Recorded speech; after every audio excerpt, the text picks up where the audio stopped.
Exercise number 4.2 question number पहला देखिए, यहाँ लिखा गया है बेटा, बिना प्रसरण किए, प्रसरण करना नहीं है और प्रसरण करे बिना ही इसको आपको सॉल्व करना है। सारणिक के गुणधर्मों का प्रयोग करके आपको इसको सॉल्व करना है। तो सारणिक के गुणधर्म सबसे पहले हम अप्लाई करेंगे यहाँ पे। तो ये बताया था, जब भी कोई भी पंक्ति में या कोई भी स्तंभ में अगर कोई भी एलिमेंट जुड़ रहा है तो उसको हम अलग करके लिख सकते हैं, ठीक है ना। तो इसको हम कैसे लिखेंगे, ये बाकी के जो वैसे के वैसे उन्हें X Y Z A B और सी ऐसे लिख सकते हैं। और इसको मैं क्या लिखूंगा, पहले एक्स वाई और जेड, एक दूसरा सारणिक बनाएंगे जो जुड़ रहा है उससे एक नया स्तंभ बन जाएगा। बाकी के स्तंभ वैसे के वैसे X Y Z A B C, ये क्या बनेगा बेटा, ए बी सी। यहाँ क्या आएगा, ए बी और सी। अगर हम इस सारणी की बात करें तो C1 कॉलम जो है वो C3 कॉलम के बराबर है। देखो C1 जो है वो C3 कॉलम के कैसा है, बराबर। तो यहाँ आएगा जो C1 है वो काय के बराबर है, C3 के। ऐसे यहाँ पे हम देखें तो यहाँ C2 जो कॉलम है वो काय के बराबर है, C3 के। तो आपको बताया था, अगर किसी भी सारणी की दो स्तंभ या दो पंक्तियों के अवयव समान होंगे तो उस सारणी का मान क्या होगा, 0। तो इसका मान भी क्या होगा, 0, और इसका भी मान क्या होगा, 0, बराबर क्या हो जाएगा, 0। यही हमें क्या करना था बेटा,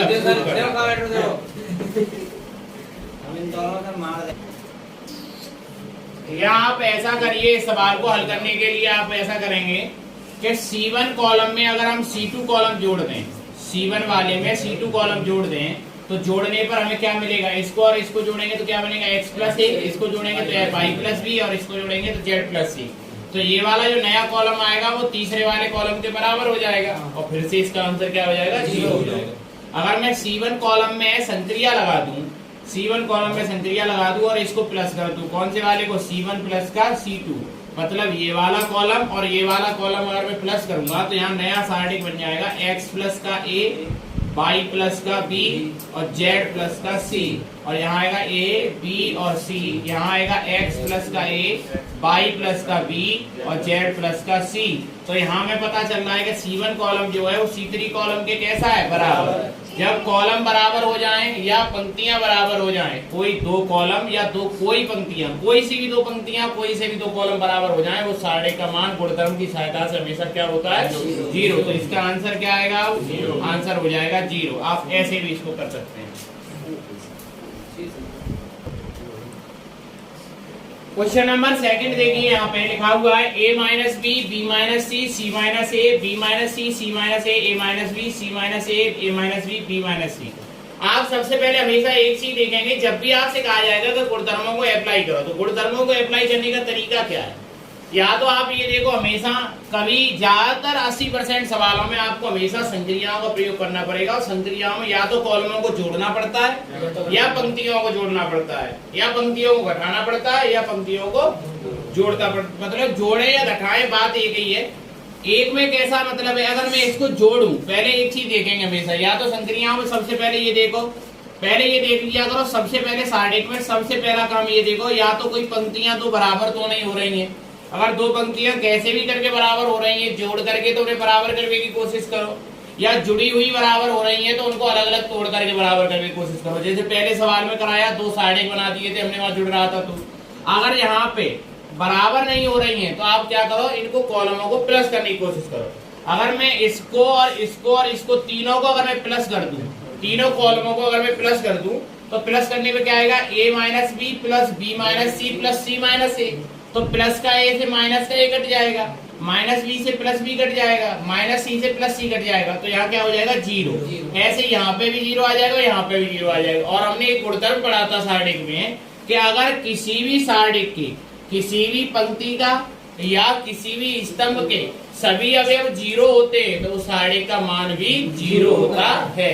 तो मैं यहाँ पे C1 कॉलम पे संक्रिया लगा देता हूँ कि संक्रिया द्वारा C1 पे संक्रिया लगा दी, C1 प्लस का C2 प्लस का C3, और मैंने इसको प्लस किया।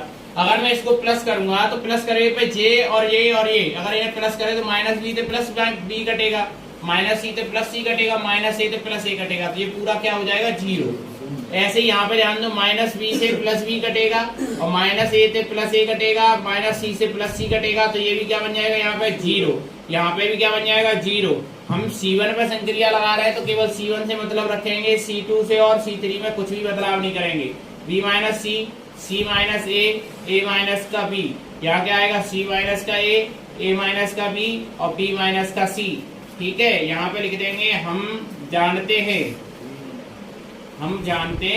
हैं कि सारे के गुणधर्म द्वारा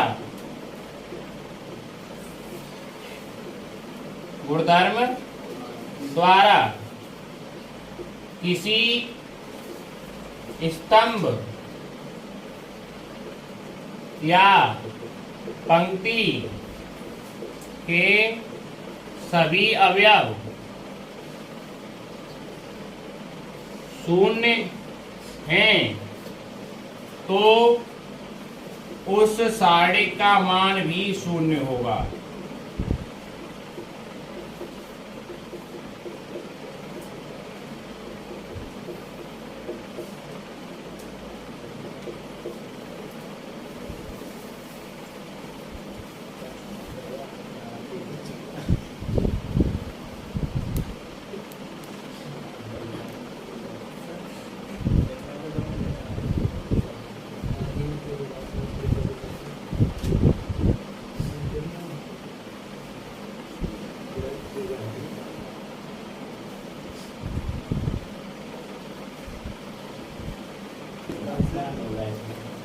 क्वेश्चन देखिए बेटा अगला, 2 3 5 7 8 9 65 और 75 और 86।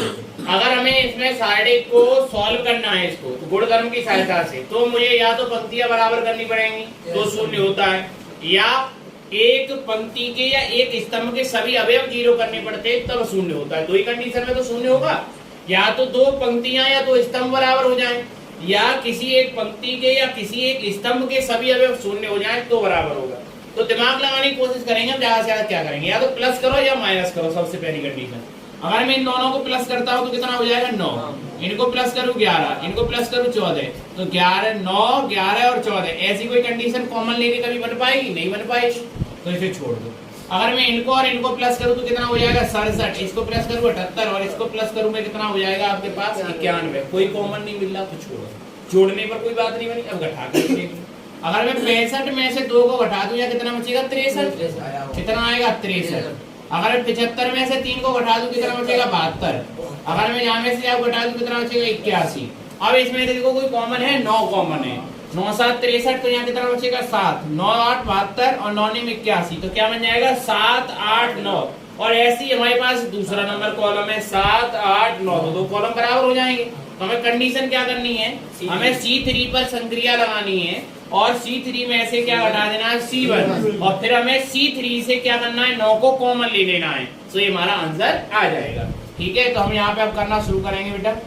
हर कंडीशन को देखना है बेटा, आपको थोड़ा दिमाग तो लगाना पड़ेगा सवाल अगर सॉल्व करना है तो। हम यहाँ पे क्या लिखेंगे, C3 पर संक्रिया लगा रहे हैं, कैसे C3 माइनस का C1। तो जब संक्रिया लगा रहे हैं तो संक्रिया लगाने पर बनेगा क्या बेटा, ये मैं यहाँ लिख देता हूँ। C3 पर संक्रिया लगा रहे हैं, हम क्या कर रहे हैं C3 माइनस का C1। अब हम यहाँ पे संक्रिया लगाएंगे तो C3 पे लगा रहे हैं तो C1 और C2 से कोई मतलब नहीं है, तो वैसे का वैसा लिखो, 2 3 5 7 8 और 9। अब यहाँ पे क्या करना है, इसमें से इसको हटाना है, तो 65 में से 2 गया कितना आएगा 63, 75 में से 3 गया कितना आएगा 72 और 86 में से 5 गया कितना आएगा 81। ये पास आ गया हमारे बेटा। अब मैं क्या कर रहा हूँ, C3 से क्या कॉमन ले लूं, 9 कॉमन ले लूं, तो C3 से 9 ओवेनिस्ट लेने पर, कॉमन का मीन्स क्या है ओवेनिस्ट लेने पर, तो जब मैंने ओवेनिस्ट लेने पर यहाँ लिख दिया बेटा, तो ओवेनिस्ट लेने पर आपके पास आएगा क्या, ओवेनिस्ट लेने पर आपके पास आ जाएगा, यहाँ पर 9 बाहर ले लेंगे, कॉमन होता है बाहर आ जाएगा। तो हम C3 से कॉमन ले रहे हैं, तो C2 और C1 को वैसे का वैसा लिखिए, 2 5 2 3 5 7 8 9, 9 से भाग दो, 9 7 63, 9 8 72, 9 9 81। अब यहाँ पे क्या दिखाई दे रहा है कि C2 कॉलम C3 के बराबर हो गया, तो यहाँ पे हमें पता चल गया कि C2 किसके बराबर है बेटा, C3 के बराबर है। तो गुणधर्म से हम बोल सकते हैं जब 2 कॉलम आपस में बराबर हो जाते हैं तो उनका मान क्या हो जाता है, साढ़े का 0। तो इसका मान 9 वैसे का वैसा लिखो, और इसका मान क्या हो जाएगा पूरे साढ़े का 0, तो 9 गुणा 0 अर्थात आंसर क्या आएगा 0। यही हमें क्या करना था बेटा, प्रूफ करना था।